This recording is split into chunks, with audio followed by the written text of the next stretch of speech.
ayan, naisangkot na natin yung ating manok. Una is naginisa tayo ng luya, sibuyas, and then the kamatis. At saka, ayan, lagyan na natin yung ating manok. Palalambutin lang natin yan ang ating mga manok. Now, ayan, sangkot na. Nagtubig na siya. Palalambutin lang natin siya. Palalambutin pa natin yan. Lagyan na natin ng asin. Lagyan na natin yung puso ng saging. Banana blossom. Heart of the banana. Ayan, puso ng saging. Lagyan na natin.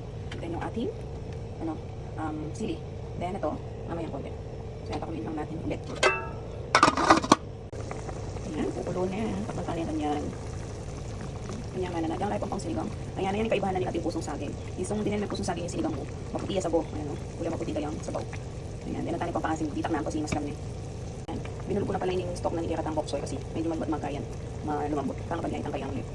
Ayan na ang ating sinigang na manok with bok choy and puso ng saging.